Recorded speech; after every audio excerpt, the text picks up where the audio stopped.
Hey, how you doing out there? Hope all is good and life is treating you well.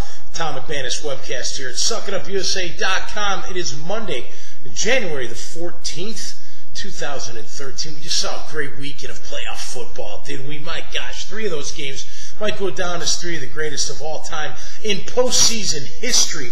I tell you what, as a fan of the sport, me and my buddy here, we love playoff football. There's nothing like it. And even though I haven't played in a playoff game in about 15, 17 years, the juices always get flowing when these games come up. Because every play counts. Every play matters. And you can screw a play up and you can cost yourself and your team the game. Which, of course, gets you out of the chance to run at the championship. 4 teams remaining, but man, we had some unbelievable games. I want to start with Baltimore and Denver.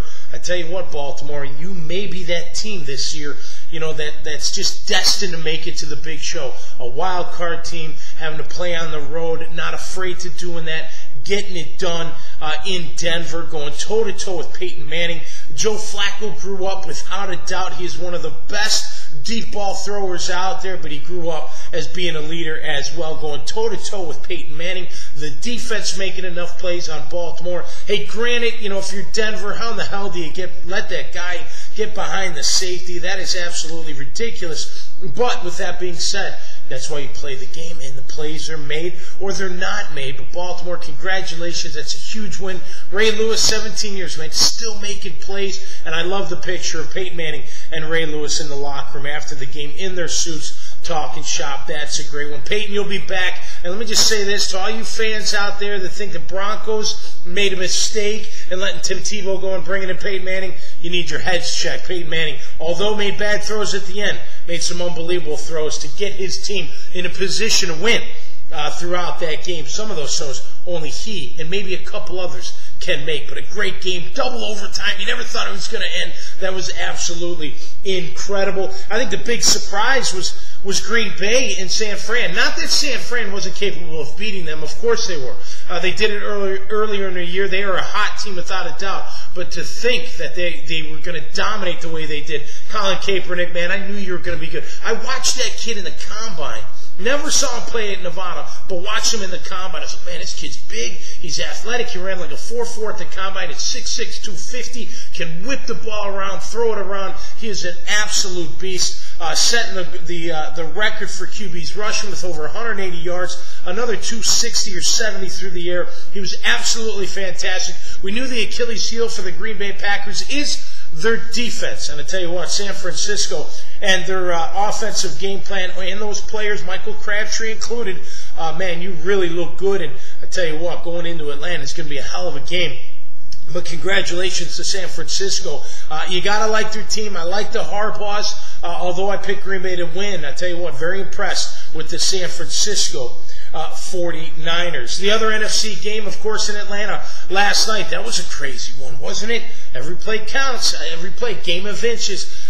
Without a doubt, Matt Ryan making some incredible throws. With just seconds left on the clock, they line up for the field goal and win it in the last seconds. That was an incredible game. Russell Wilson, you're a hell of a player, man. I tell you what, need another weapon on that offense, another weapon in the wide receiving department, and I tell you what, big things are going to happen for those guys. Defensively, you know what, Sherman?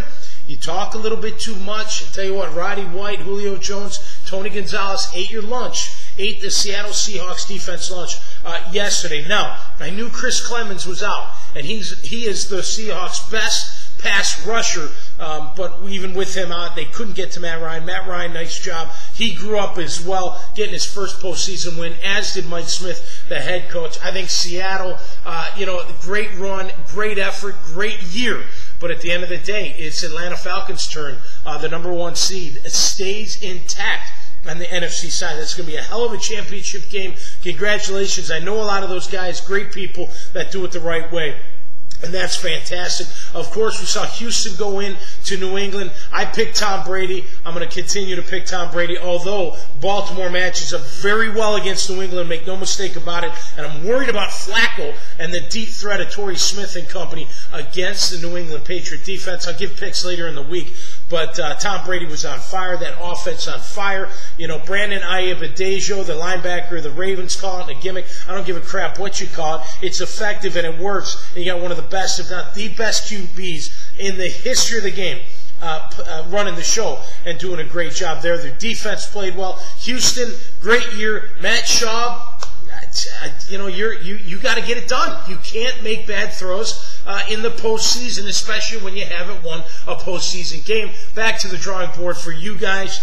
You know, your defense, though, couldn't match up, couldn't get anything done. Credit to New England Patriots game plan and their offense to just move the ball down the field at will and obviously put up a ton of points. Are they destined this year to make it back to the Super Bowl? Tom Brady, just an incredible performer. And you know what I love most about him is he's got all this limelight, all this notoriety, all this, you call it paparazzi after him, but he comes to play every single Sunday. And that, to me, is a great lesson out there. Regardless of how well you do, you always got to come to play. Stay humble and come to play. We got an only negative about the weekend being over. We got to wait 6 days until the AFC and NFC Championship game weekend. Played in one of those. Watched another one from the sideline as I was nursing an injury for the Jacksonville Jaguars. There's nothing like it. Me and my boy here, man, we used to love going and playing in championship games, and looking forward to it